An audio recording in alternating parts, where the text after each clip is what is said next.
오늘 하나님의 말씀은 요한복음 16장 13절을 찾겠습니다.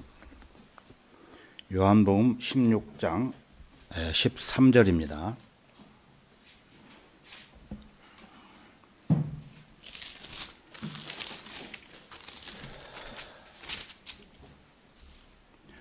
(16장 13절)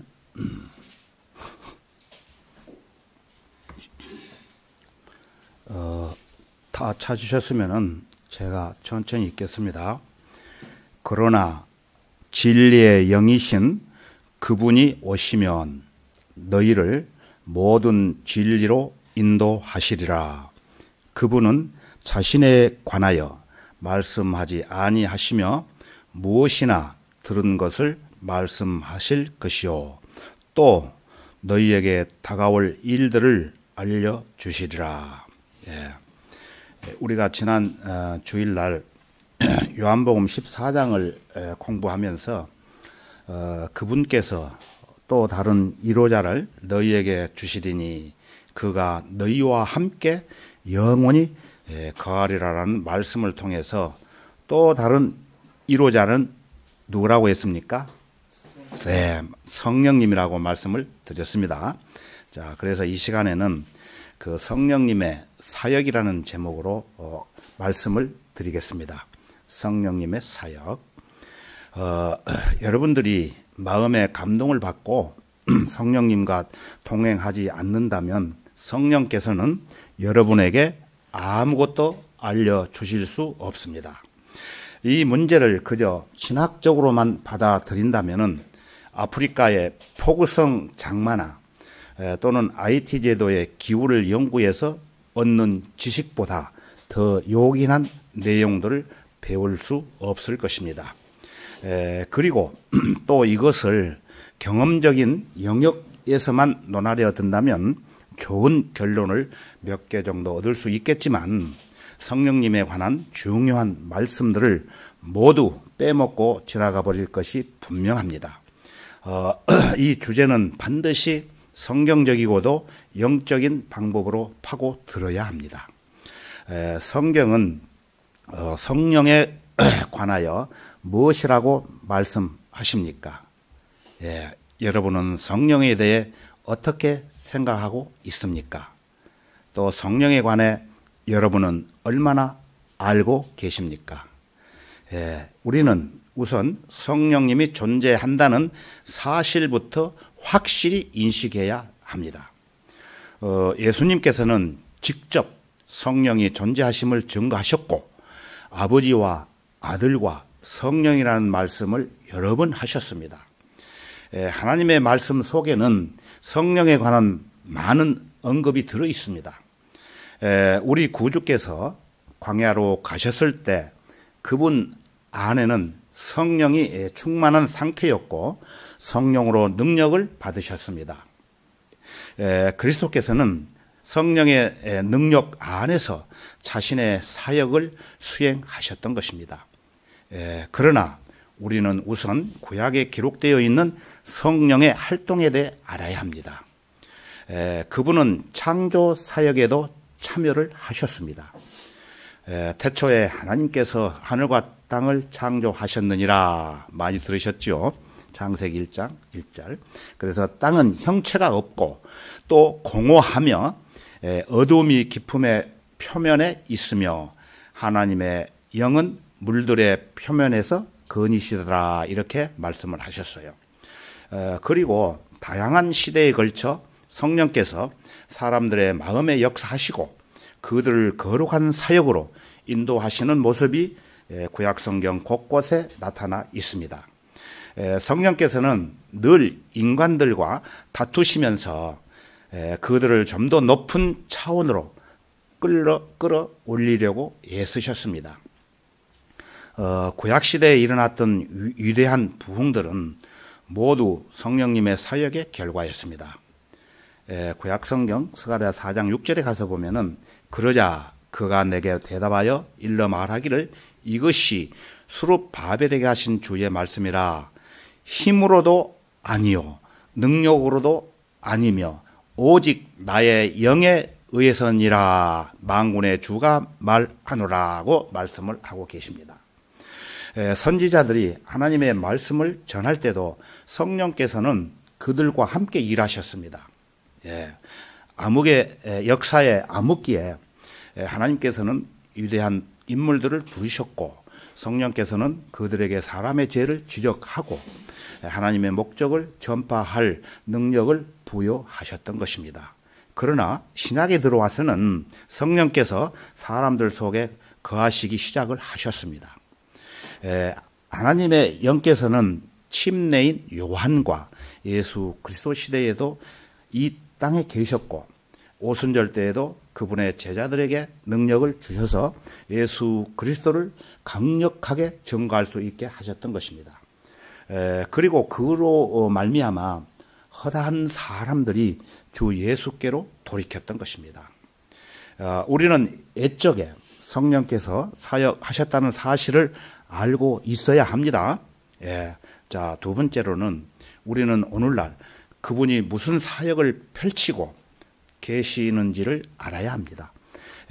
그분은 인간의 죄를 책망하셨습니다. 그리고 사람을 거듭나게 하시고 우리가 연약할 때 우리를 도와주시죠. 로마서 8장 26절과 27절에 보시면은 나와 있습니다. 그러므로 성령님의 사역의 대상은 모든 사람입니다. 모든 사람. 즉 남녀노소, 설교자 또는 평신도 할 것 없이 전부 다 해당되는 것입니다. 그분의 사역은 현재 이 나라에 만연해 있는 추상적인 신앙이라는 죄를 치유하실 것입니다. 이 시대는 교회는 다녀도 그리스도의 일에는 관여하지 않는 사람들이 판을 치는 때입니다. 성령님의 교리가 멸시당하고 무시당하는 시대를 살아가고 있다는 것입니다. 성령님은 그분의 사역을 통해 이 나라의 사역자와 또 평신도들의 으뜸가는 자아를 추구하는 마음을 치유하실 것입니다. 설교자들이 좀 더 나은 위치에 올라서기 위해 자신의 혼을 팔아먹는 시대가 바로 오늘날입니다. 또한 성령님의 사역은 흠잡기를 일삼는 사람들을 치유하실 것입니다. 물론 죄를 지적하는 것도 필요합니다. 그러나 성령님의 지배를 받는 사람은 공연한 트집을 잡는 어리석은 짓은 하지 않습니다. 우리는 성령과 그분의 사역에 관하여 세 가지를 알아야 할 필요성이 있습니다. 세 가지.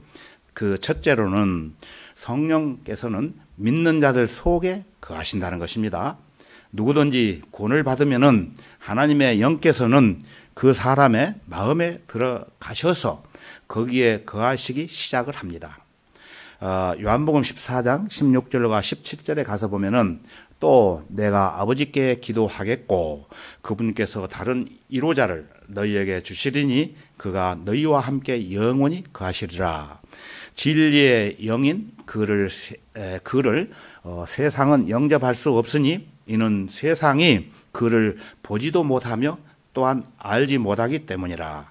그러나 너희는 그를 아나니 이는 그가 너희와 함께 거하시며 또 너희 안에 계실 것임이라고 말씀을 하시고 계십니다. 그리고 로마서 8장 9절에서도 보면은 그러나 하나님의 영이 너희 안에 거하시면 너희가 육신 안에 있지 아니하고 성령 안에 있나니 이제 누구든지 그리스도의 영이 없으면은 그의 사람이 아니니라 그랬어요. 그리스도의 사람이 아니라는 거예요. 그리스도의 영이 없으면은. 여러분이 주 예수 그리스도를 믿는 사람이라면은 성령께서는 여러분들 속에 계신다는 것입니다. 바울은 고린도전서 3장 16절에서 너희가 하나님의 성전인 것과 하나님의 영께서 너희 안에 거하시는 것을 알지 못하느냐라고 말하고 있습니다. 다시 말해서 구원을 받고 아직 은혜 안에서 미처 성장하지 못한 분들이 있을지라도 즉 아무리 어린 아기일지라도, 갓 태어난 어린 아기일지라도 그 사람 속에는 성령께서 거하신다는 것입니다. 그러니까 구원받은 지 얼마 안 됐다고 하지만은 성령님이 그 안에, 그 사람 안에 거하신다는 말씀입니다. 구원을 받으면은 여러분이 아직 아기처럼 말하고 걸을지라도 여러분 속에는 자신이 하나님의 자녀라는 증거가 있다는 겁니다. 이 증거가 바로 성령으로부터 오는 것입니다. 그래서 성령이 친히 우리의 영과 함께 우리가 하나님의 자녀임을 증거하시거니와라고 하셨어요. 성령과 그분의 사역에 관해서 두 번째로는 그분을 믿는 사람들을 통하여 일하십니다. 두 번째, 그분은 믿는 사람들을 통하여 일하신다는 것입니다. 주님을 믿는 사람들을 통하여 일하신다는 말씀입니다. 성령님은 우리 속에서 우리를 바로잡고 올바른 길로 이끄시며 주님의 일로 우리를 인도하시는 우리 내면의 음성이 있다는 것입니다. 그 첫째로 우리가 선하고 올바른 소망 가운데 하나님을 위해 살기를 힘쓰면은 성령께서 우리를 통하여 일을 하시는 것입니다. 우리 속에 더럽고 치사한 것들이 가득 차 있다면 그분의 영께서 우리를 통하여 일하시는 것은 꿈도 꿀 수 없는 일이라는 것입니다. 자, 두 번째로 그분은 우리를 인도하십니다. 그래서 무릇 하나님의 영으로 인도함을 받는 이들은 곧 하나님의 아들들이니라. 로마서 8장 14절 말씀이죠. 그래서 바울은 이 부분에 관하여 우리에게 신뢰가 되는 사람입니다. 그는 무시아에서 비두니아로 가려고 했지만 성령께서는 그 걸음을 허락하지 않으셨습니다. 성령님의 지도와 인도하심을 기다리는 것은 참으로 현명한 자세입니다. 그분의 손길과 인도하심만 차분히 기다릴 수 있다면 우리는 무수한 실수를 피해가며 살 수 있다는 것입니다. 자, 세 번째로는 그분은 우리에게 역사하셔서 주님을 적극적으로 증거하게 하십니다. 그 유명한 오순절날 제자들은 성령으로 충만하여 방언으로 주 예수 그리스도를 증거했습니다. 그날 그 자리에는 그 방언을 이해하는 사람들이 있었습니다. 그들이 그렇게 적극적으로 우리 구주의 말씀을 전파한 덕에 3,000명이나 되는 사람들이 예수 그리스도를 받아들이고 그분의 명령을 따라서 또한 침례를 받았습니다. 또 한 번은 5,000명의 사람들이 구원을 받은 적이 있습니다. 그래서 수천의 사람들이 연이어 예루살렘 교회의 회원이 되기까지 했습니다. 어떻게 이런 일이 가능했겠습니까요? 모든 그리스도인들이 그리스도를 증거하는 일에 열심을 냈던 덕분이었던 것입니다. 여러분이 믿는 자라면은 여러분 속에는 성령께서 거하시기 때문에 이제 그분이 일하시도록 하십니다. 그분이 여러분을 통하여 능력을 드러내실 기회를 제공하십니다. 성령께서 여러분을 통해 역사하도록 강구를 하셔야 됩니다. 여러분은. 그래서 찰스 스펄전 유명하지요. 찰스 스펄전은 이렇게 말했습니다. 만일 우리 가운데 성령께서 사역하고 계시지 않는다면 그냥 교회 문을 닫는 편이 더 낫습니다. 라고 했고 또 교회 문에 못질을 하고 그 앞에 묘비를 하나 세우고 난 뒤 하나님 우리를 굽어 살피소서 하고 중얼거리는 편이 더 낫다고 심지어 이렇게까지 말을 했습니다. 하나님의 영이 떠나버린 교회는 더 이상 축복의 창구가 아니라 저주의 장소일 뿐입니다. 사실이 정말 그렇습니다. 여러분에게 성령의 역사가 없다면 여러분은 다른 사람의 길을 가로막고 있는 불청객입니다.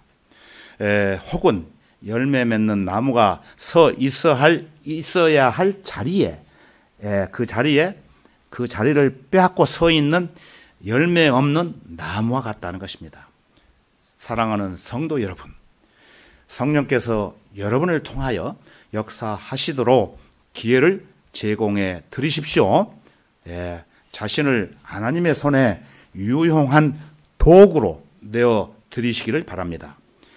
즉 말을 조심하고 헌신된 삶을 살며 자신의 의지를 그분의 거룩한 뜻 앞에 굴복을 시키십시오.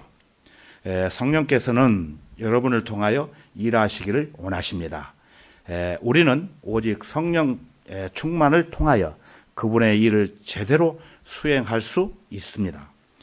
자, 세 번째로 우리가 만일 성령으로 충만하지 않는다면은 성령께서 전하시는 말씀들은 단 하나도 우리 마음에 역사하지 않을 것입니다. 오직 성령으로 충만하라. 에베소서 5장 18절 말씀이죠. 성령 충만은 곧 자아를 비운다는 뜻입니다. 자아를. 그리고 성령 충만은 곧 순종을 의미하기도 합니다. 성령 충만은 곧 기꺼운 헌신을 또 의미합니다. 또 성령 충만은 곧 풍성한 삶을 의미합니다. 우리 속에 성령이 계신다면 우리는 진정으로 필요한 것은 모두 가지고 있다는 사실을 알아야 합니다. 그래서 사도행전 1장 8절에 가서 보면은 그러나 성령께서 너희에게 임하시면 너희가 능력을 받으리니 그러면 예루살렘과 온 유대와 사마리아와 땅끝까지 이르러 내게 증인이 되리라고 이렇게 말씀을 하고 계십니다. 하나님께서는 너무 어려운 일이 없어요. 어려운 일이 없다는 거예요. 그분은 그 어떤 일이라도 능히 해낼 수 있는 분이십니다. 우리와 틀립니다. 사람과. 우리가 해야 할 일은 그분께 기회를 제공해 드리는 것밖에 없습니다. 우리가 할 수 없기 때문에. 자, 이제 몇 가지 사항을 확실히 짚고 넘어가도록 하겠습니다. 잘 들어보십시오. 첫째, 주 예수께서는 성령으로 충만하셨습니다. 누가복음 4장 1절에 보면은 예수께서 성령으로 충만하여 요단강에서 돌아오신 후 성령으로 인도되어 광야로 가셔서 오순절날 그토록 강력하게 예수 그리스도를 전파했던 제자들은 모두 성령으로 충만한 사람들이었습니다. 그래서 성경 한 구절을 소개해 드리면은 그들 모두가 성령으로 충만하여 성령께서 그들에게 발설하게 하신 대로 다른 방언들로 말하기 시작하더라 그랬어요. 강력한 하나님의 사람으로서 힘있고 유창한 말로 그리스도를 증거했던 베드로 있지 않습니까?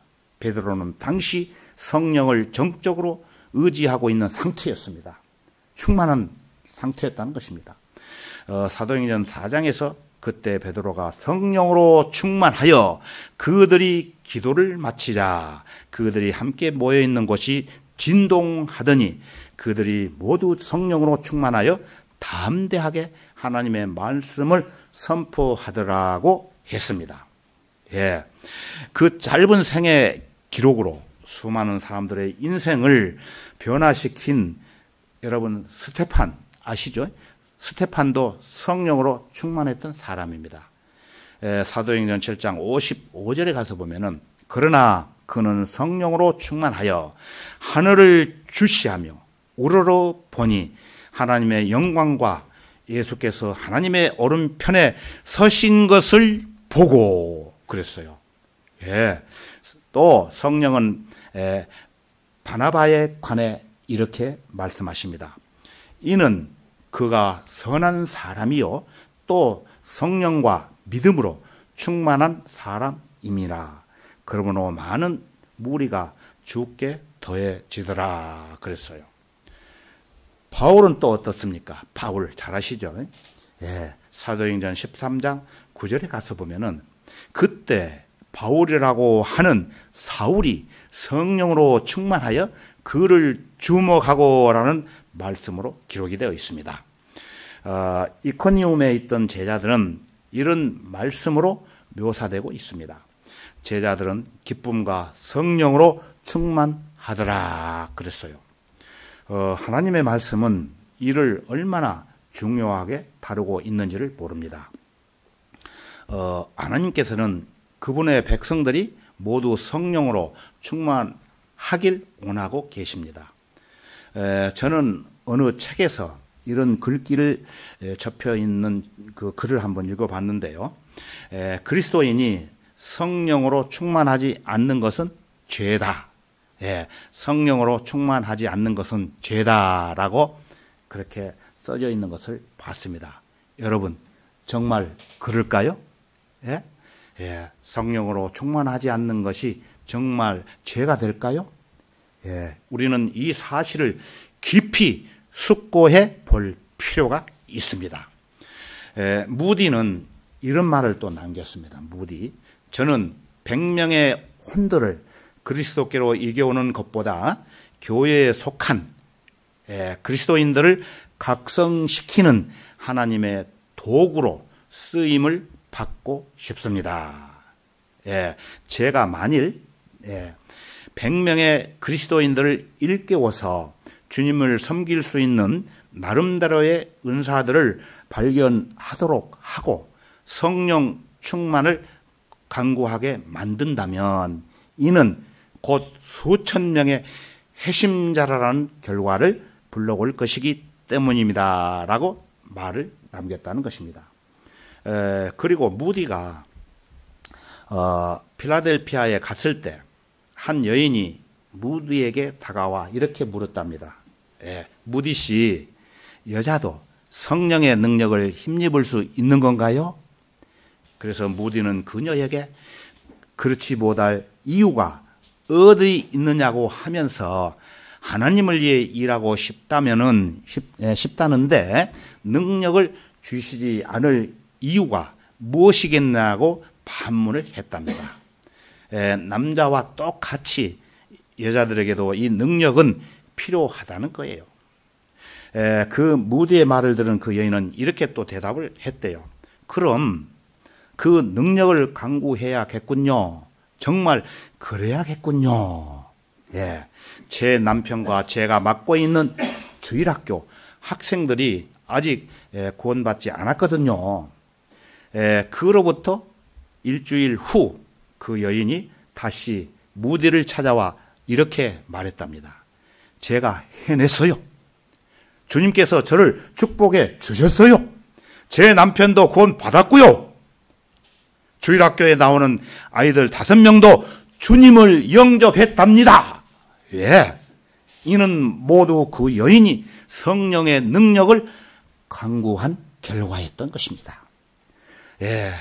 이 일은 그녀가 다니는 온 교회에 알려지게 되었고 사람들은 그녀가 자신들에게 없는 신선한 능력을 힘입고 있음을 자각을 하고 하나님께 그것을 강구하기 시작했다는 것입니다. 여러분 이해가 되시죠? 그리하여 그 여인으로 말미암아 온 교인이 각성하여 교회에는 5,000명이라는 새로운 성도들이 덧붙여지게 됐다는 거예요. 그 계기가 되어서. 사랑하는 형제 자매 여러분, 이제 우리도 우리 안에 계시는 성령님과 함께 동행할 때 하나님께서 하나님의 방법대로 모든 일들을 이루어 나가실 것입니다. 성령으로 충만하지 않는 것은 거듭난 그리스도에게는 두 가지 본성이 있어요. 두 가지 본성. 거듭난 그리스도인에게는 두 가지 본성이 있다는 것입니다. 그 중에 어떤 생각을 하느냐에 달려 있는데, 즉 육신의 생각과 영적인 생각이 있는데, 육신의 생각이라는 것은 하나님의 생각과 원수가 되는 것입니다. 그리스도인은 육신이 원하는 대로 생각하고 육신이 원하는 대로 행동한다면은 구원을 잊어버리는 것은 아니지만 한 번 받은 구원은 영원한 구원이라고 그랬죠. 육신대로 산다고 그래서 구원을 잊어버린다는 건 아니지만 마귀가 넣어준 음란한 생각과 더럽고 가증스러운 생각들을 뿌리치지 못할 때 그 마귀가 쳐놓은 그물에 걸리게 되는데, 고기 잡는 그물 같이 마귀가 그물에 걸리게 되는데, 마귀의 그물에 뱀 아시죠? 뱀이 어떤 먹이 사슬을 발견하면은 가차없이 그 먹잇감을 잡아먹기 위해 공격을 늦추지 않고 뱀이 그 먹잇감을 그냥 똘똘 감아 버리듯이, 그리스도인들도 마귀의 유혹을 뿌리치지 못함으로 인해 자기 육신의 생각을 마귀에게 한두 번 내어주는 것을 허용하게 되면 뱀에게 잡아먹히듯이 자신의 생명을 마귀에게 빼앗겨서 비참한 생이 되고 말 것입니다. 그래서 어떤 형제가 서울에 가니까 그러더라고요. 뱀이 한 번 이렇게 감았을 때에 잘라야지, 그거를 자르지 못하고 한 번 갖고 두 번 갖고 세 번 갖고 오면은 자를 수가 없대요. 그럼 마귀한테 진다는 거예요. 먹힌다는 거예요. 제가 그 얘기를 듣고 몇 년 전에 들었는데 지금도 안 잊어버려요. 아주 애화가 굉장히 중요한 애화예요. 그러니까 뱀이라는 것은 사탄을 뜻하는 거거든요. 그러니까 내가 육신적으로 어떤 일을 하는 게 있어서 이것쯤 하다가 보면은 그게 똘똘 감겨가지고 풀려면은 못 풀기 때문에 첫 한 번에 그것을 잘 성령님께 기도하면서 감지 못하도록 그렇게 하라는 애화입니다. 사랑하는 형제 자매 여러분, 우리의 마음과 생각을 지키시는 분께 부지런히 나아가 하나님의 순수한 말씀으로 성령의 충만함을 받아 승리하는 삶을 살아가기를 바랍니다. 이러한 삶을 살아가게 된다면 주 성령님께서 저와 여러분 모두에게 복되고 행복한 시간이 되도록 선하게 인도해 주실 것입니다.